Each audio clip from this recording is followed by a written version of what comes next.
Hi, it's John from North Star Nursery, Garden and Home, your coastal gardener. So today's subject is actually created from an actual follower who wanted to know how to care for dahlias as you put them to bed for the season. So thank you, Tanya Smart, for bringing this up. This is exactly what I'm talking about. You guys tell me what you want to hear, and I will certainly do it. So these are dahlias from my house. I always kind of tell people not to put dahlias in small pots. And this is it's a border on a small pot. It borders on being a small pot. Because dahlia tubers expand really, really quickly. They get large very fast. These tubers that were in here, it's going to be really interesting to see how big they are now, because when I got them, they were very, very little. So you can see that there are two main stems. Now, what that tells me is that down in the soil, there are two sets of tubers. So if I wanted to, I could, and I'm going to show you how to do it, is to basically divide those out so that next year I can have one plant in one pot and one plant in another. Now, I do not like to cut down the foliage prematurely. I like to let them die down naturally.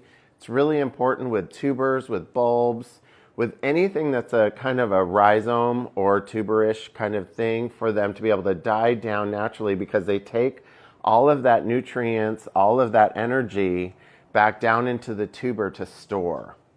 So what I do as the season progresses and as they start to look ugly like this one does, is I just pull back on the water. And what that does is it kind of takes them into a dormancy pattern. And so I slowly decrease. So if I've been watering 3 times a week, I'm going to go to once a week. And after a few weeks, I'm going to go to once every 2 weeks until they've completely died down.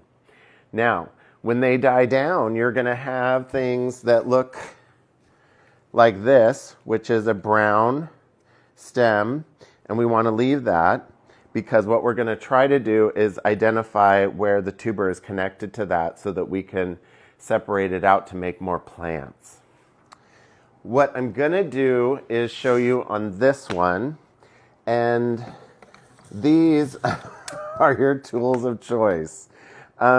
So the reason I get these guys out is because when you're dealing with them in a pot, again, those tubers expand kind of quickly and can fill out that pot really fast. So what you want to do is, this isn't going to come out easily, okay? So much like a cake, when we're trying to make sure it releases nicely, we're going to take a knife or a hori-hori. These are awesome, by the way. If you don't have one of these, or you have a gardener on your Christmas list, this is a great gift.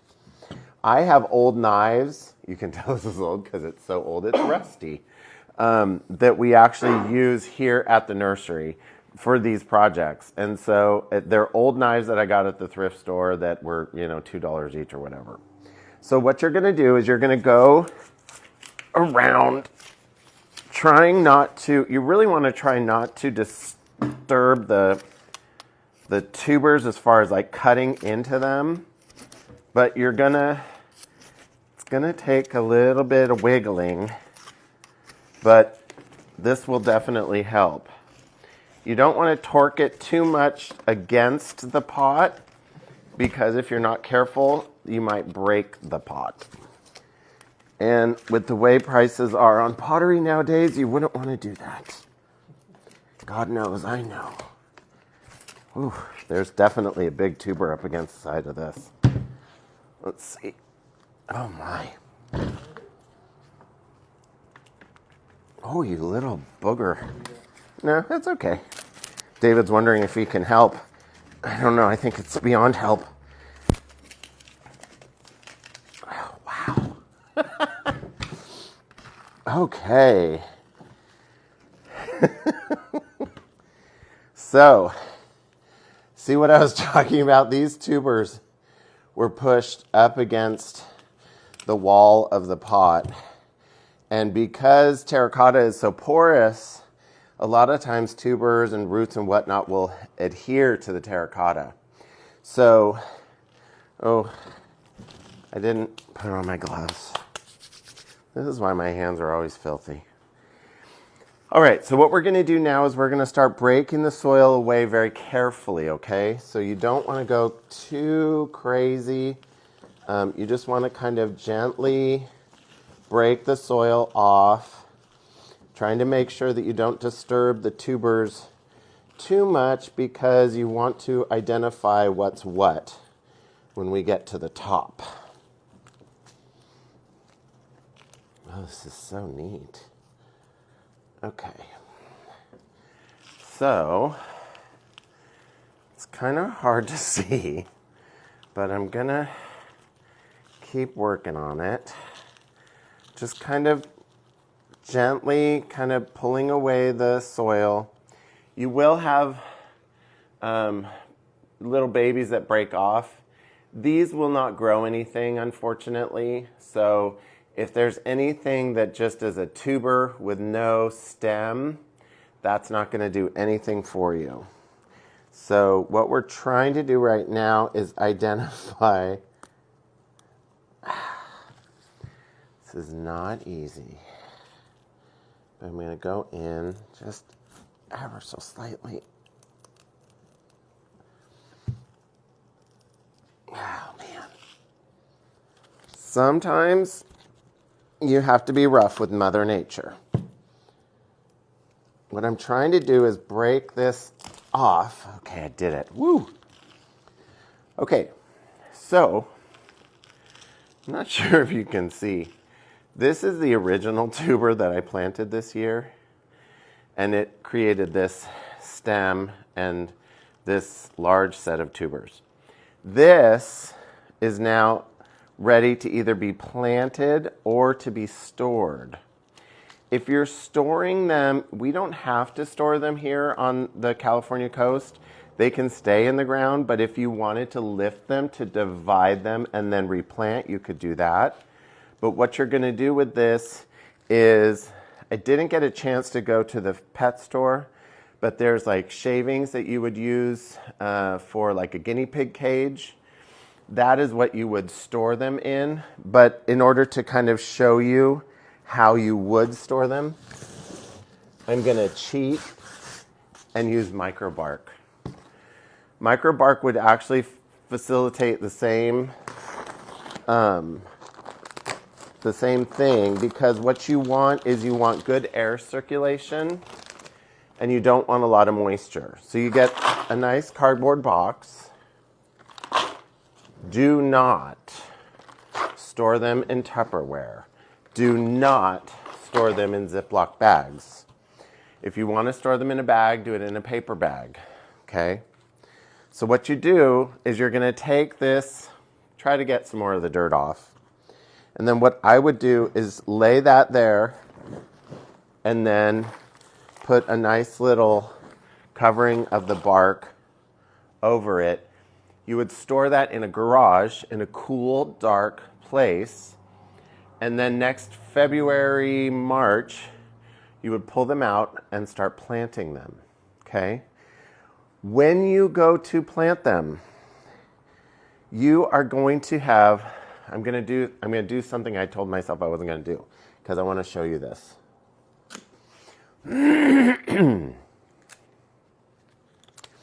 When this is all done, this stem is going to be all dried out like this, okay?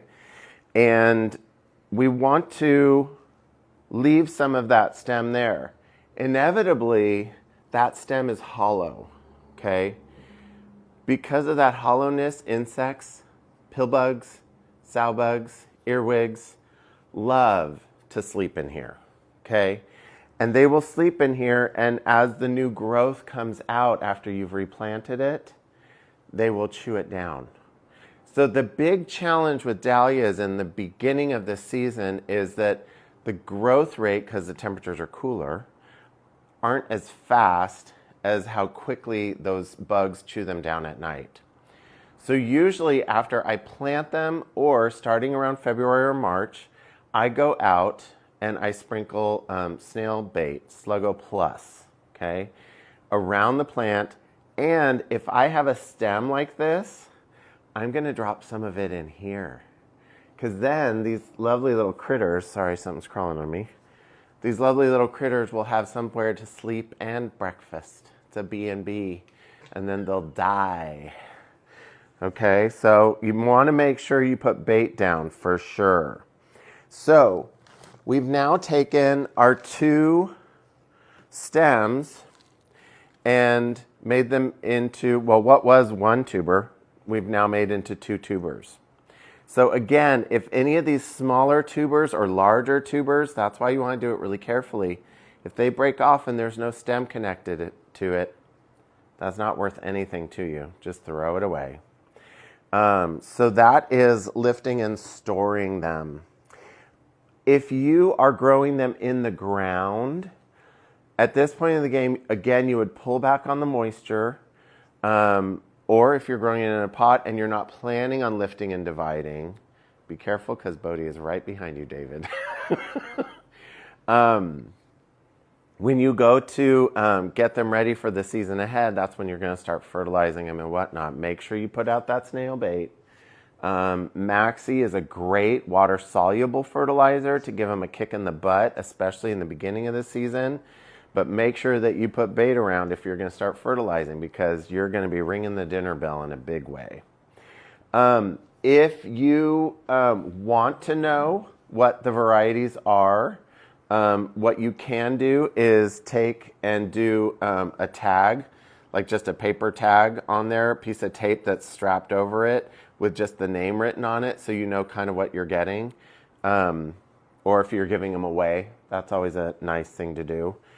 For me, I'm kind of greedy when it comes to dahlias. I want more and more of them. So that is lifting, storing, and hopefully being successful with them as the season progresses. Hope you guys are having a great day. It's a beautiful day here on the coast, and we look forward to seeing you at the nursery.